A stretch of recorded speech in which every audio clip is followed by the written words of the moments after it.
Mr. President. 10,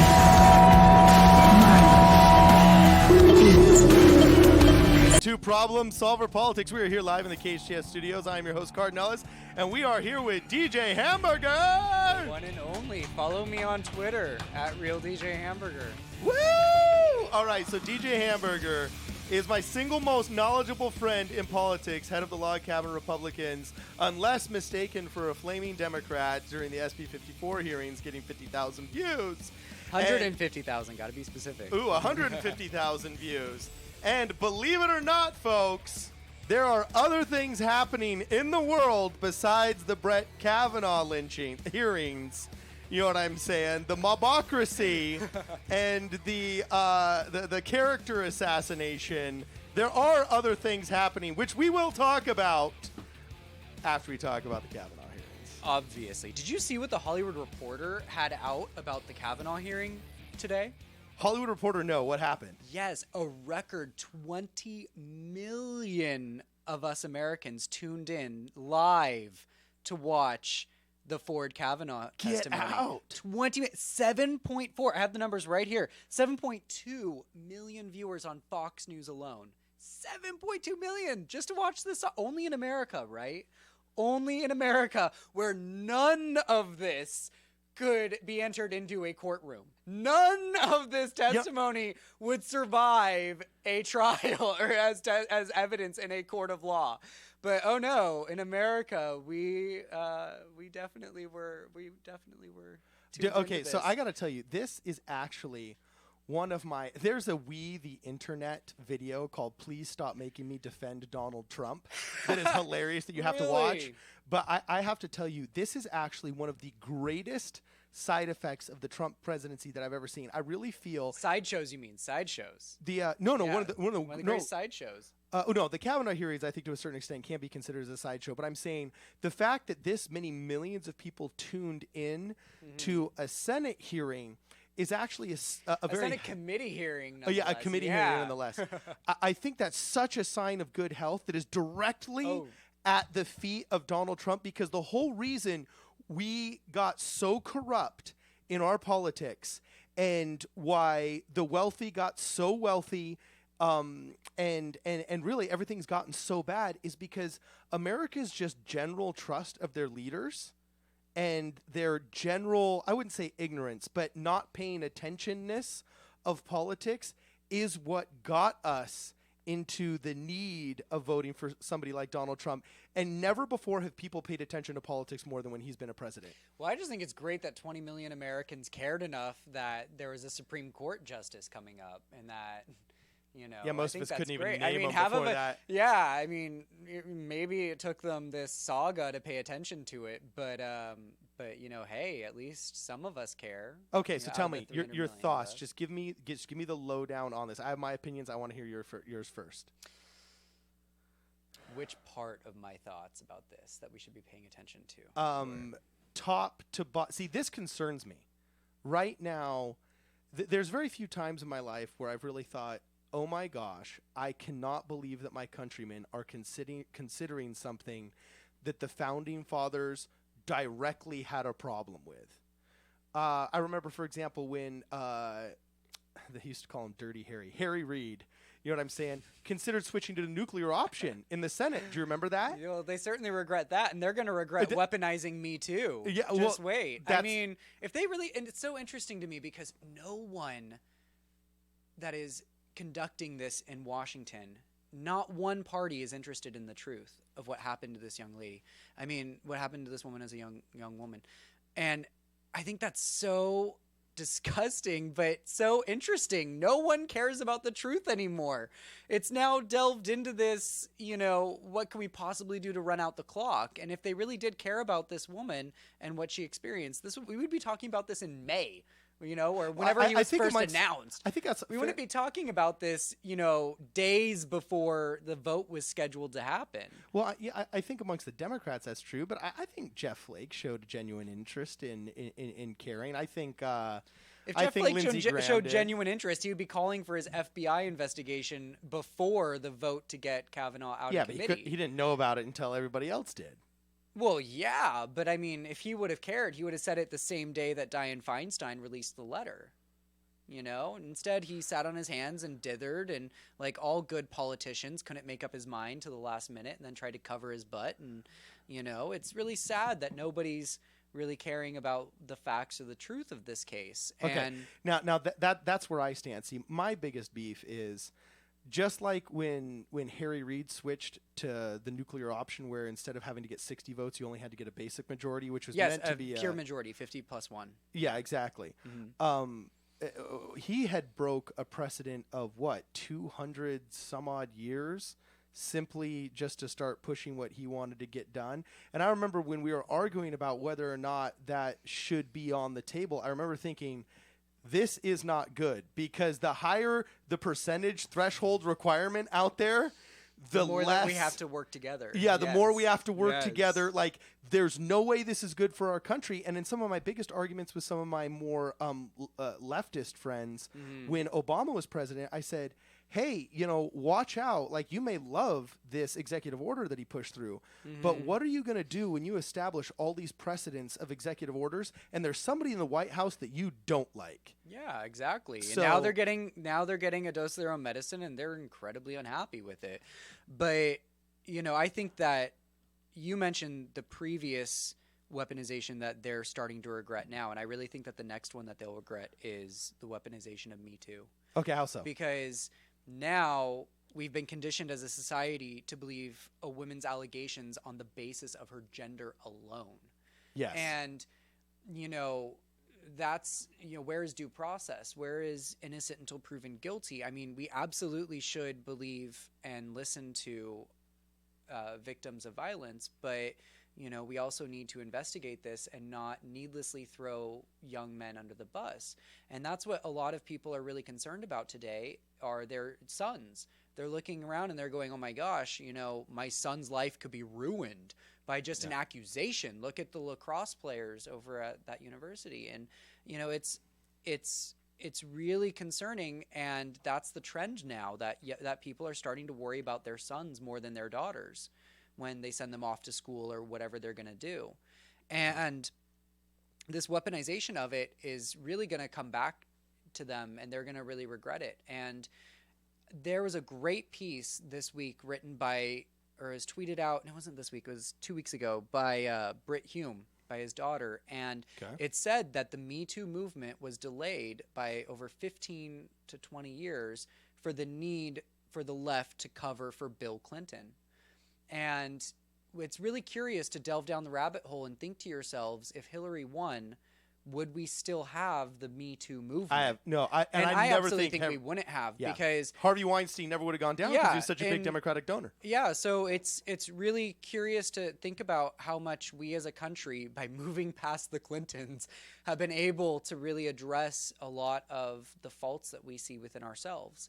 And I'm really heartened by this, and I'm really heartened that this is coming out. But it's very curious indeed what happened.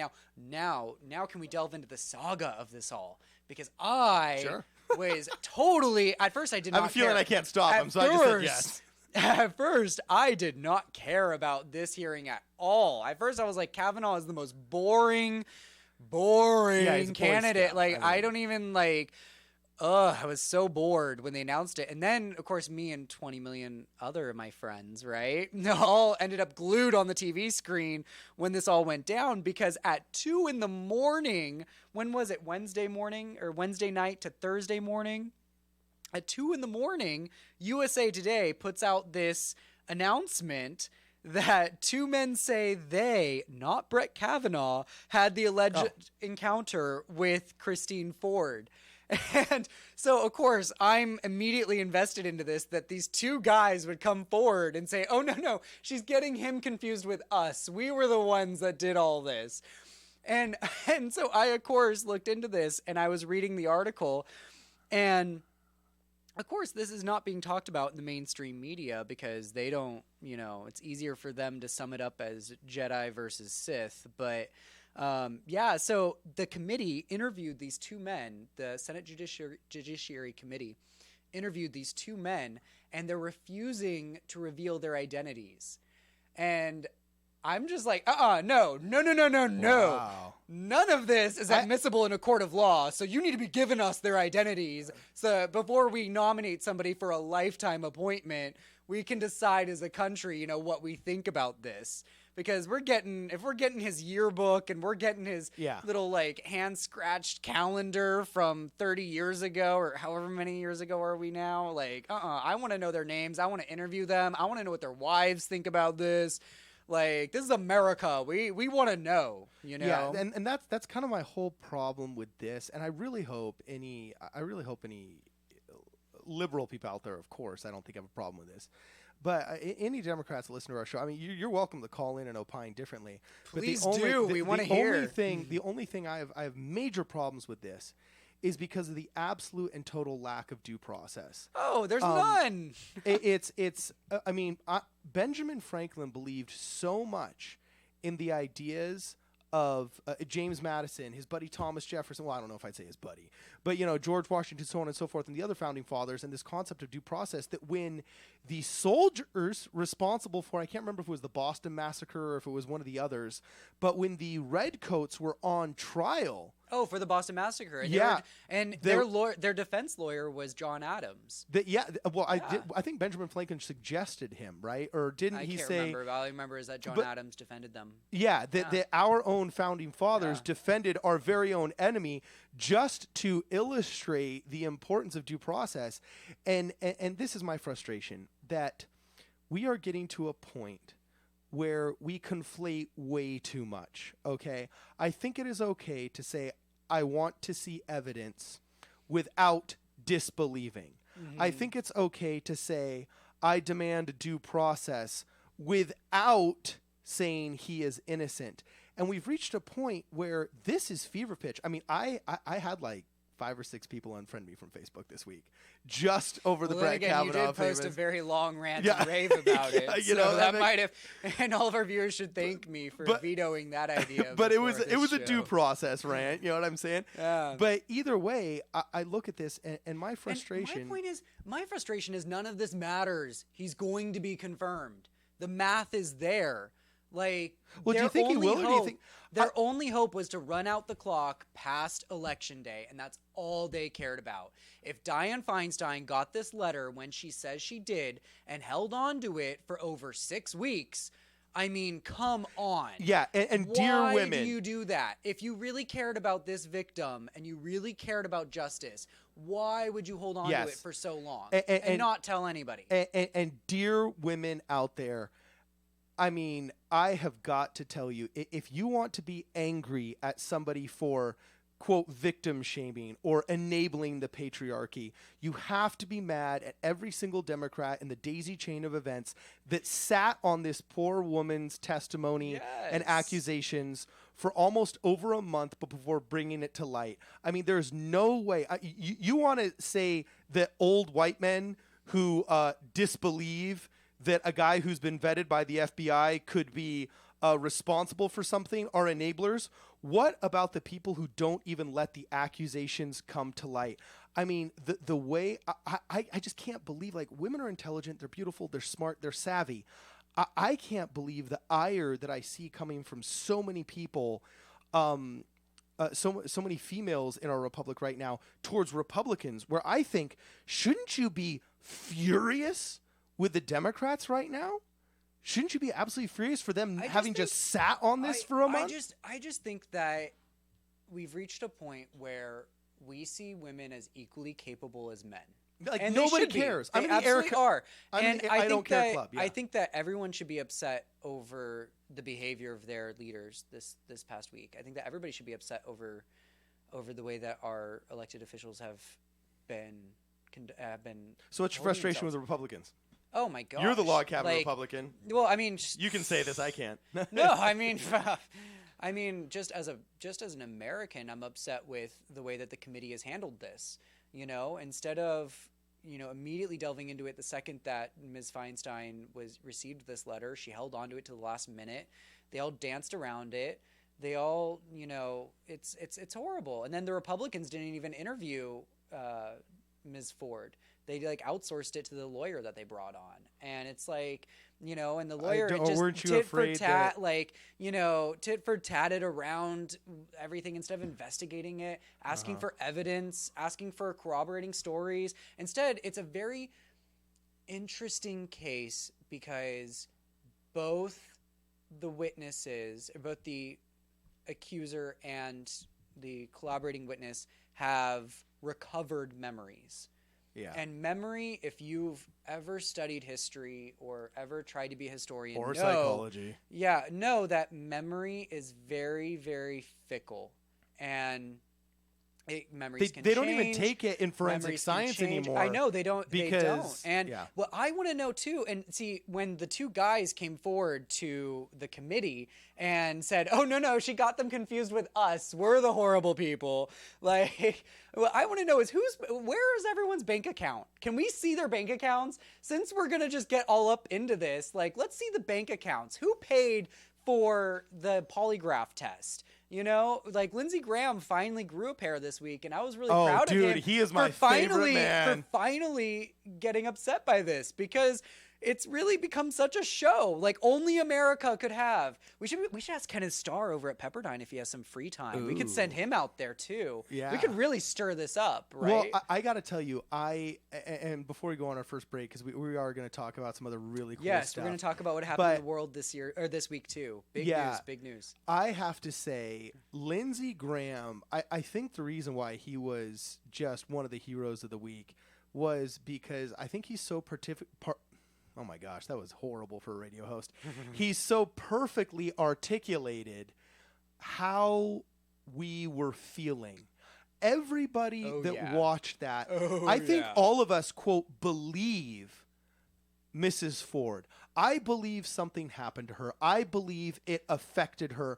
I believe something went down. But just like you, okay, there's some doubts about some things that we want to clear up, and let's clear up. But we're getting accused of all of this nonsense that comes with that doubt. So when he said, I believe something happened to Mrs. Ford, but I don't believe it was Brett Kavanaugh, I think that was the pulse of America in that moment.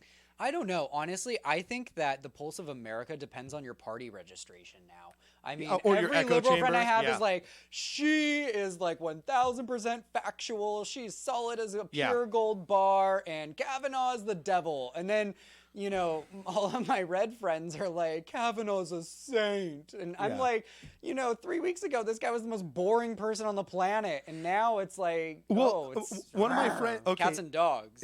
So one of my friends on Facebook did bring up a bunch of information that I had no idea of, that apparently Matt Judge wrote a book called like The Drunken History of a Gen Xer, in which there was a character called, you know, like, Kavanaugh Brad or something like that, who supposedly got super drunk, and right now they're trying to change their ire towards his drinking history and everything like that. But I definitely agree with you. Wired wrote an insanely interesting article I think everybody should read, called The Tale of Two Internets. And I really don't think that's a good that one. Yeah, that was any good. time in American history, and at the beginning of the show I never got to finish my thought, but this has been one of the moments where I thought, okay, I'm really watching history, because I feel like, just like you said, this is laying bare the echo chamber problem that we have in America.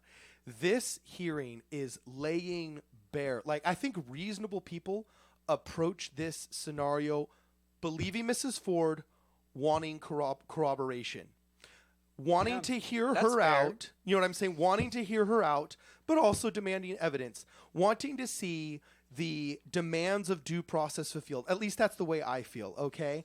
Yet, if you are on the left side, you know, and you're listening to Vox, and you're listening to MSNBC, and you're listening to all these different vlogs that you get every day, you are already convinced before the hearing starts that he's the devil. Oh, yeah. Kamala Harris was trying to get him for something totally different. By the way, is that how you say her name? Kamala Harris? I have heard Kamala. I want to know which one it is, because at this point, it's just confusing. Anyway, we'll move on. Moving on. So, okay. We are going to come back here in a second to actually talk about other big happenings in the world, doing what he does best. Literally the world. Yeah, Donald Trump has caused a massive hullabaloo at the UN that nobody is paying attention to. and it has to do with straight up defunding something to the tune of like 20% of this worldwide organization. DJ is going to come back with all the details. It is 7:26.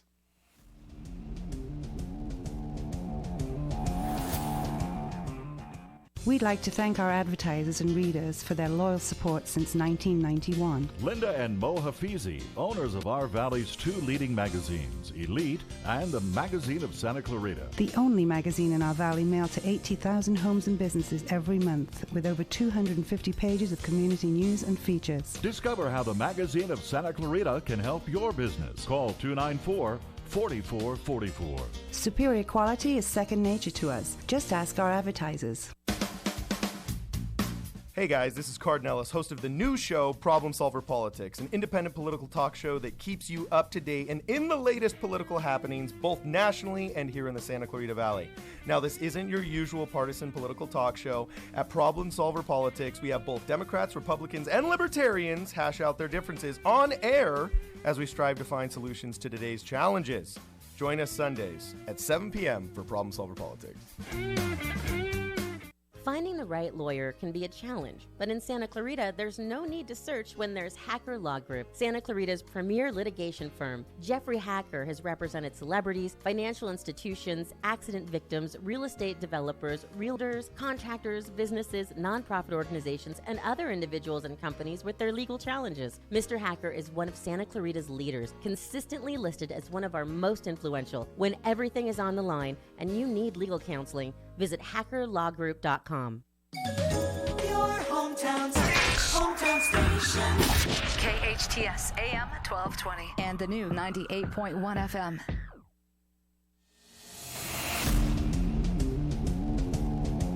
Hi. All right, welcome back to Problem Solver Politics. We are live in the studio with Cardon Ellis, your host, and DJ Hamburger. Follow me at Real DJ Hamburger. All right, we got to get some like Twitter. Arena rock clapping behind that or something like cool. that. That would be. So anyway, we just got done talking about the Brett Kavanaugh thing. I give credit to Jeff Flake for saying we're going to investigate in as much as it doesn't postpone the nomination beyond the midterms, and then we're going to move on. Why are we going to move on? Because there's actually a whole lot of things happening in the world, and this whole Kavanaugh hearing has sucked up a lot of oxygen in the room. But there's something else happening that's going down at the UN that is actually, I think, one of the biggest shakeups since the UN was made in the 40s, right?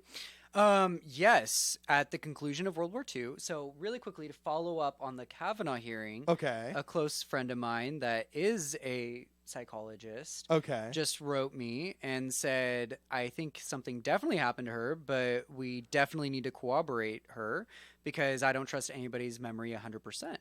Yes. So, well, the Duke lacrosse player testified under penalty of perjury that she was 100% confident. Yeah. And we've had multiple NYPD and LAPD cases. Just, one of our viewers was reaching out to us. We love talking to them. So please write us. We'll get back to you about your questions if you have anything. But yeah, I thought that was very interesting. So now I forgive you. Before the show, you were very honest with me and you said, I don't understand how the United Nations works. And I said, that's good. That's good. Honesty is what we need in our republic these days. No, I understand how it works, but I'm saying I don't get how an organization, if aliens were to look at us from space, I literally think they would say, wait, so this country here in North America gives money to these little men to sit in a building where they're spoiled rotten and they just rip on and talk smack about the country that just gave them all the money. Well, it's a little bit more complicated than that, but my point about it that I was really happy you brought up is that we don't teach this organization in our schools as part of government, as part of political science in order to graduate. So there's a lot of misconceptions about what the purpose of the United Nations is, about so it's not the globalist Illuminati. Are in the Illuminati. Just kidding. Who knows? I mean, maybe I don't know. I wasn't there. I wasn't there. No, I wasn't there when Galileo was tortured. I know, but no. So the United Nations was founded at the conclusion of World War II. Yes, and it really learned from the lessons of the League of Nations. And the purpose behind the United Nations was not just for all of the world to participate, which is the General Assembly, but mainly for the victors of World War II to have a forum to work together in or work through their problems. So there's two ways that you can judge the United Nations, and you can judge its success in two different ways. It was namely articulated by David Bosco in his book, 5 to Rule Them All. And which was not a sequel to Lord of the Rings. It sounds very Lord of the Rings, but yes, and it's the real world. That's what makes it so interesting, that these, fantasy worlds just learn about our world. It's equally as fascinating. Yeah. But anyhow, the two ways that you can judge success in the United Nations are global governance, law amongst nations, or as a concert to prevent the world powers from going to war with one another again. And if you look at the United Nations in terms of global governance, it has epically failed. I was about to say, it's really hard to look at it. Neither one of those arguments are convincing. It's a really great, great way to govern us.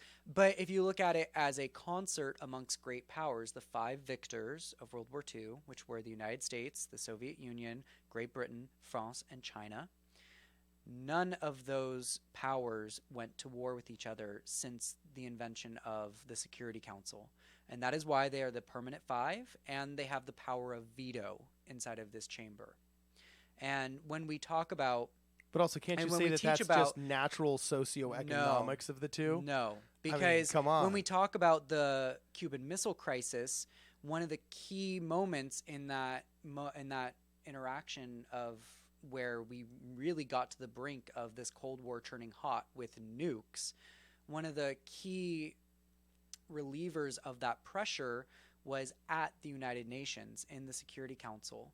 And the U.S. representative was able to meet with the Soviet representative inside of an antechamber, and they were able to work through that back channel, and they were able to very quickly de-escalate that situation from becoming a nuclear war. Well, here's my... So the fact that the United States and the Soviet Union did not go to war with each other is really a very strong argument for the Security Council. But don't you think that could have been done anyway, just through traditional channels of diplomacy in an embassy in New York City? This has become a traditional channel of diplomacy. So that's why individuals in international relations are very hesitant to ask for an end to this institution, because it has been very, very helpful to U.S. interests. And it ebbs and it flows with time. I mean, the first time that the United States vetoed a Security Council resolution was really lackluster. It was, we were saving our veto for a very momentous moment, but instead it ended up going out with a whimper, and we didn't really, care as much. But now the United States, the chief criticism in our country is that we are the largest contributor to this organization. Exactly. And the question is, are we getting our money's worth? And there's been a movement, a very large movement lately to say, no, we really haven't. And Mr. Trump, President Trump, candidate Trump at the time was a very large advocate of that, saying we are not getting our money's worth. Same with the arguments about NATO, that we're not getting our money's worth. Yes, that we're paying an unfair share. We're paying most of the burden, and they all are not. Now, NATO is a separate issue, but the United Nations, the reason why we're talking about this and explaining all of that is because the general debate happened this month. And last week, President Trump flew to the United Nations and spoke on behalf of the United States.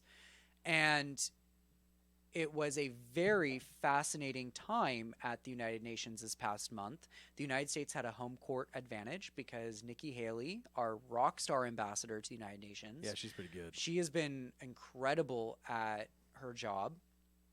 She was her position, anyways, the United States, was the president of the Security Council for the month of September. And that means that we got to set the schedule. So we got to talk about what we wanted to talk about. And the Trump administration very bravely chose to talk about the international drug trade and how we can end the illicit drug trade, or at least fight it better. And it was very refreshing for those of us who tuned in for that, because they at the meeting recognized that it was both a supply side issue and a demand side issue, and that we need to come together as a global community to really end this, or to at least dramatically curtail it, because it's not just supply or just demand, it's both. And that's an issue that the Trump administration has been really trying to hammer home. And it's everywhere. I mean, all of us know an individual that has suffered from this issue. So that was a very big key point. And the United States pulled out of, well, it's a bit complicated, but to sum it up, the United States is withdrawing from the International Criminal Court, which has always been sort of ineffectual. No, well, for the United States, it's always been a sort of maybe we'll do this, maybe we won't, maybe we'll do this, maybe we won't. It's been a back and forth. And so for the foreseeable future, it's back, so not a forth. what's the advantage of withdrawing? There's a lot. I mean, financial, obviously, but also the United States is no longer recognizing the sovereignty of this court, which we've never really done, even though we were a signatory to the Rome Statute. Yeah, isn't this court the one that said that we illegally invaded Iraq and we illegally did it? Because they're always accusing us of illegality and X, Y, or Z thing. That's a question of opinion, because the United States argued that it was a previous Security Council resolution that gave them the authority. Oh yeah, I completely understand those. Whereas, a very British side says no, it didn't. Yeah. It depends on your question of law. It depends on your interpretation of the internal law. Okay. Yeah. And the United States has never really been involved in it. But curiously, we have quietly supported one or two of the court's decisions and enabled it in a small way. So it's a complicated issue, but at the United Nations, Mr. Trump, or President Trump, spoke, and it got a lot of traction because he made a very strong, full-throated America First speech. And it was interesting because CNN tried to claim that everybody laughed at him, which I thought would be hilarious if they did. I was like, let's watch that, because, I saw a bunch we're flipping 20% of this bill, and you're really going to, your country's paying less than one. I saw a bunch of different interviews with, for example, on Stephen Colbert, he had not the ambassador, but I believe the prime minister of New Zealand or one of those other countries that's on the council, come up and try and explain why they were laughing at Trump, not with Trump, as though it's like, oh, heaven forbid we actually admit we laughed with him, or else, we're part of it. Yes, they were laughing with him, not at him. That's what they want to drive home. Okay, right? So basically, if we sum this up in one sentence, would you say we're getting tired of the shenanigans of the criminal court? Oh, absolutely. Council, well, not only that, but dropping out. They withdrew from the Human Rights Council as well because of its anti-Israel bias. That happened this month as well with Ambassador Haley. Yeah. The United States made the decision to withdraw from the International Human Rights Commission because it's interesting, when they hate Israel. It's crazy. Well, yeah, you have one open investigation against North Korea, and yet you have 16 open investigations against Israel. And, of course, that number fluctuates month to month. I can never get it, which number it is, if it's 14 or 16 or 18 this month. But, that's a very obvious bias. And the United States has long been arguing that if we are going to have international governance, you have to have equal justice under law. Yeah, and you can't pick and choose. And, of course, the flip side of that is, the United States has a lot of problems, too, and we don't have anything open for that. And do we want the United States to be judged by the Human Rights Commission? Yeah. And that's sort of interesting, too. It's a very thorny issue, but, the United States finally stood up for Israel and took very firm action. And Ambassador Haley has been a real advocate for reform inside of the United Nations. So this is music to my ears, and I've been slowly reading these articles, but that have of course been dwarfed by the insanity of the Kavanaugh hearings. But my biggest beef, and the reason why I would say I support this, is just because ever since I was a kid, see, I think baby boomers look at the UN differently because I think they were closer to a lot of these other international conflicts, but it was also more at the forefront in those conflicts too. Yeah, well, the news would cover it much more. We just don't teach it anymore. Yeah, well, and this is right where I was going, was that ever since I was a kid, I cannot think of a major conflict such as you mentioned the Cuban Missile Crisis. Okay, I can't think of a major conflict in my life where I thought, wow, the blue helmets really came in and saved the day. Like, I can't think of a UN accomplishment except for they did manage to once unilaterally and universally vote against North Korea using their nuclear weapons. Like, that's the one vote that they could get right.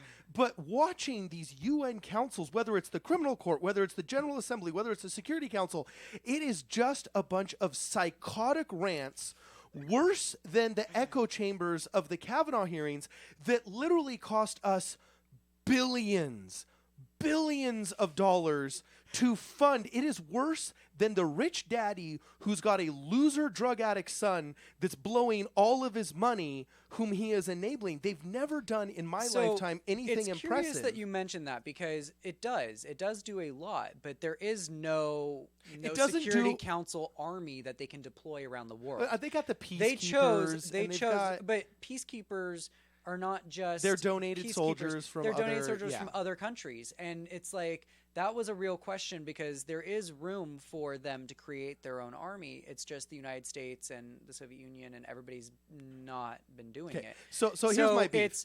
It's interesting that you mention all that, but no, it really does have a lot of issues. I mean, earlier last year, you had Nikki Haley mentioning about the gassing of children or the chemical weapons use of the Assad regime. And it can act when you have leadership there.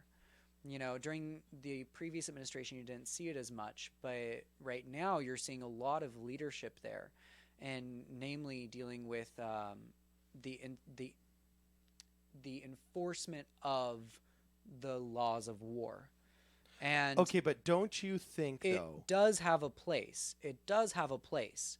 Now the question is, how big of a place should it have? That's exactly what I'm saying. If it does have a large place, is it going to be corrupt or is it going to be more transparent? So this is my big question. Is I look at everything in our world. Everything in our world has been changed, refined, or modernized, reformed intensively in the past, 20 years since the internet happened. Mm-hmm. Okay, yet. I mean, I look at when I was in high school. I had a TI-83. I had my notebook. I had a What's a VHS. TI-83? Yeah, I had a VHS video recorder. I mean, now I look at my iPhone, and I've got the video recorder, the audio recorder, the note taker, and everything all in one iPhone that cost me less than all 10 of those devices combined in high school. Yeah. Our iPhone is a perfect example of how technology and social cooperation has yielded amazing advancements in how we run our lives. Mm-hmm. How is the UN still this massive, expensive, ineffectual, old school, slow, bureaucratic, really not capable of doing much? I'm not anti-UN in the sense that it seems like I think dissolving it would be a bad idea. But I really like what Brian wrote in about. He said that leaving the ICC, UN, HRC because they are bad, corrupt players is kind of like the good sheriffs quitting because there are a few bad sheriffs in the department. And I do like that because the United States, when we left, we did leave room to say we would rejoin if they implemented the reforms that we've been asking. Yeah, but don't you neuter the bad players if you stop funding them? See, I look at this as if America withdraws.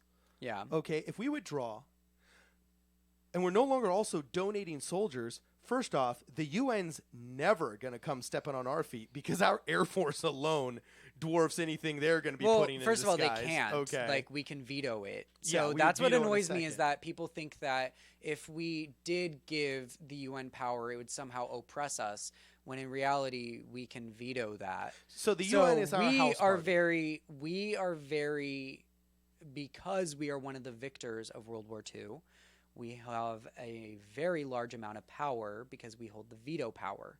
So we can veto something that we don't like. So if we don't want them in here, we can veto them. Yeah. Now, to get back to Brian's point, it is quite curious that when we withdrew, we did leave the caveats that we would bring our money back and we would stay and come back in if the reforms happen.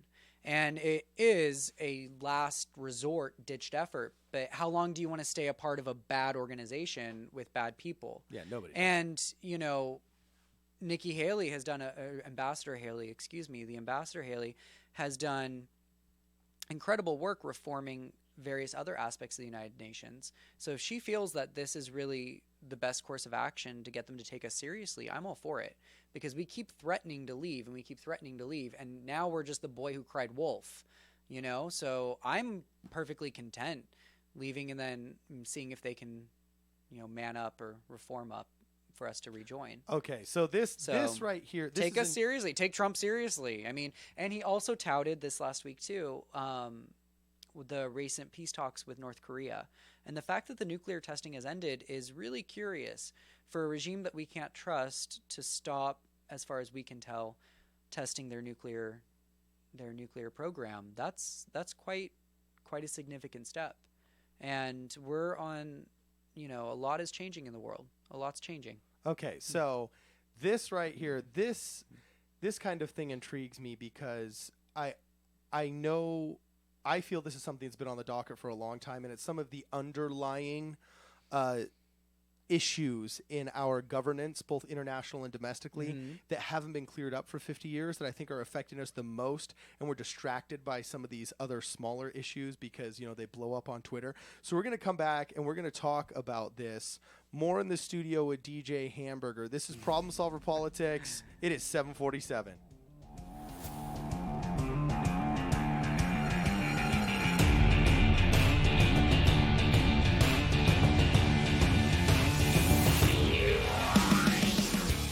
Every year, thousands of local children, teens, and adults receive treatment at the Child and Family Center for depression, anger, anxiety, abuse, thoughts of suicide, and drug and alcohol addictions. Our professional staff provides outpatient services at office locations, in the home, the community, and on many elementary, junior, and high school campuses throughout our valley. If you need help, contact Child and Family Center at 259-9439 or childfamilycenter.org. Improving lives, one family at a time. How did you become addicted? A friend? Were you at a party and someone said, "Hey, try this"? Then you got the cold sweats and started shaking.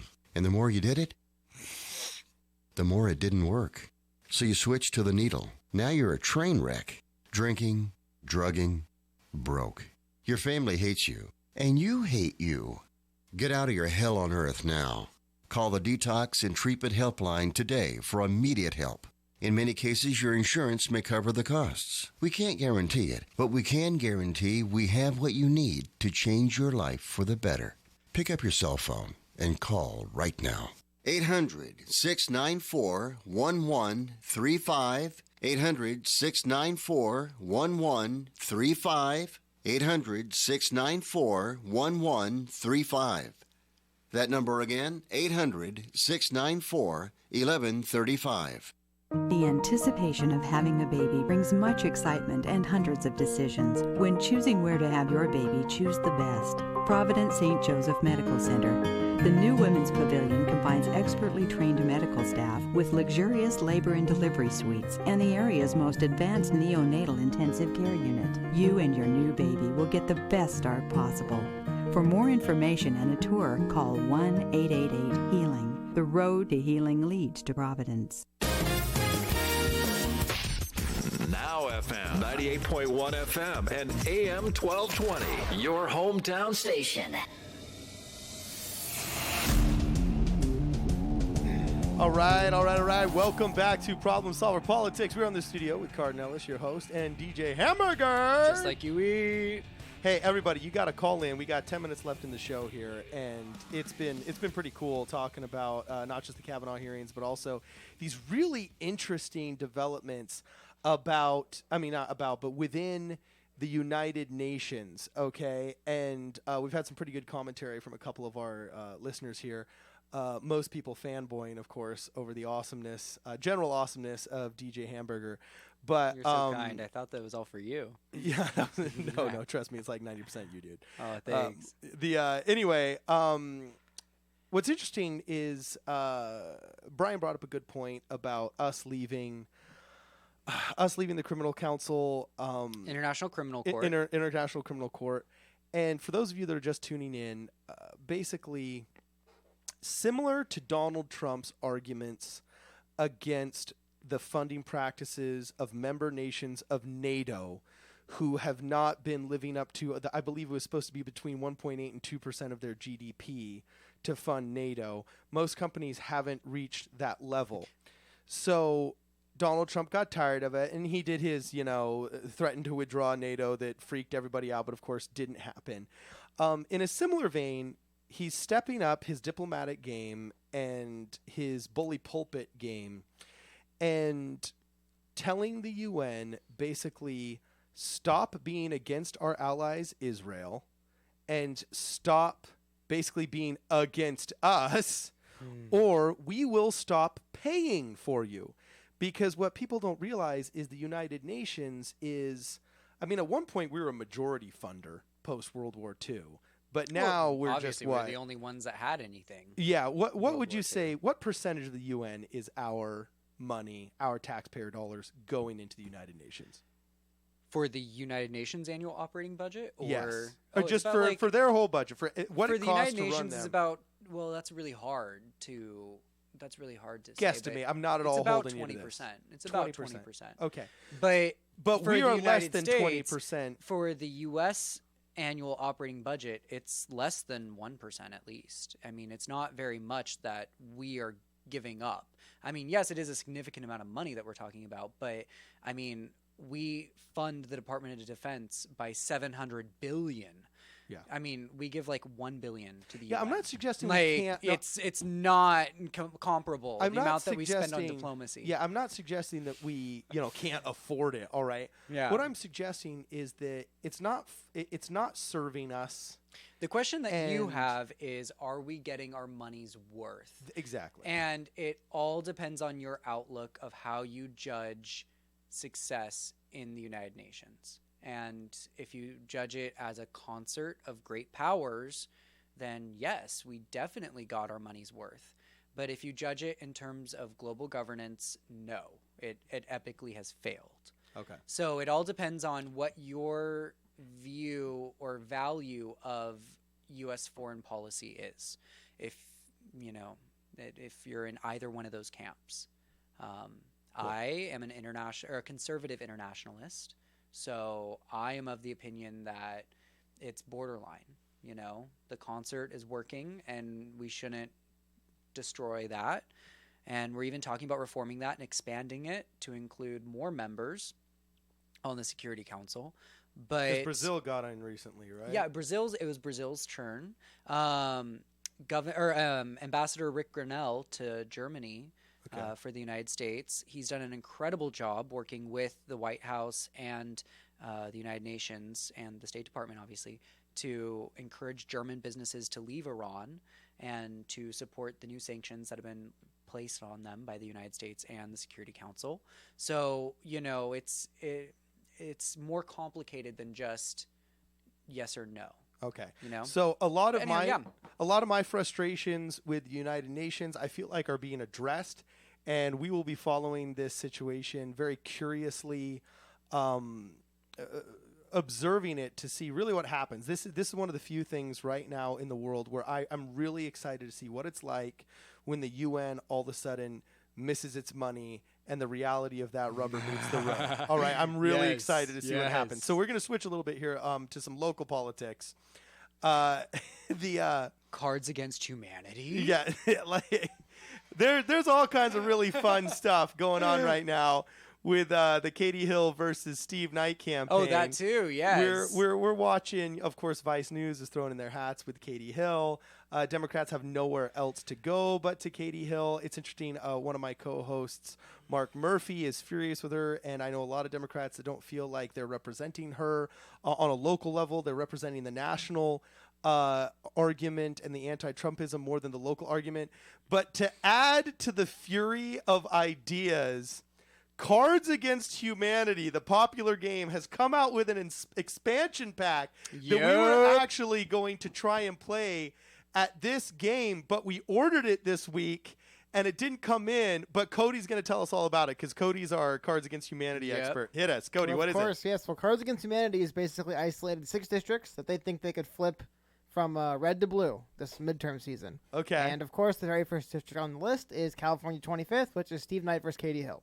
Yeah. And the way the promotion works is you send them an address of one voter in any one of these 6 districts. For us, of course, our 25th, and they will send them a propaganda packet for why you should vote for Katie Hill in this case, as well as a free expansion pack for Cards Against Humanity for the midterm. This is amazing. Okay, so for those of you that aren't familiar with Cards Against Humanity, it's an extremely popular game. What would you? I would call it a vulgar and gross version of Go Fish and Scrabble. Or Apples to Apples. Are familiar with that game? But with Helen Keller. You know? But yeah, that's the card in Cards Against Humanity that wins every time. Helen Heller. So if I get this straight, they're trying to influence the election. Now they're not Russians, so this is okay.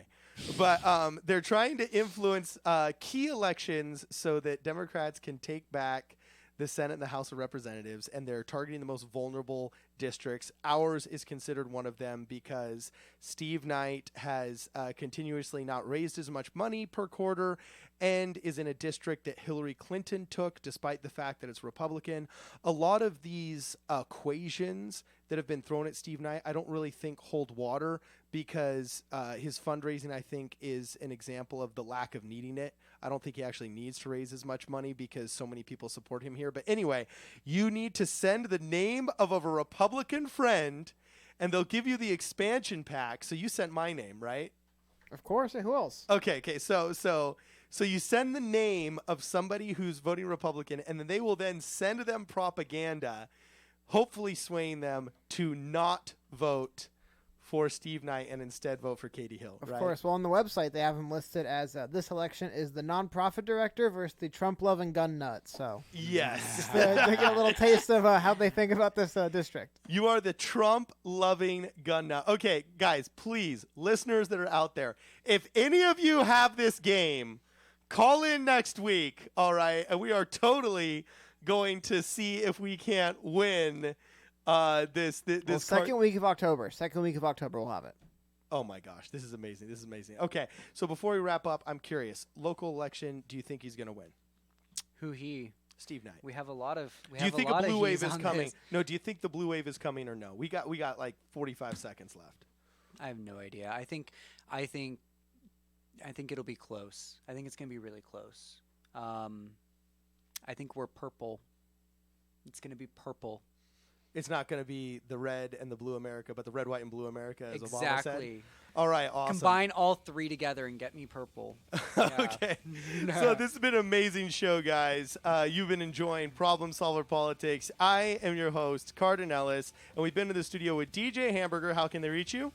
Go on Twitter, @RealDJHamburger. All right. Follow him at RealDJ Hamburger and follow the UN. This is Problem Solver Politics. It is 7:59. Woo.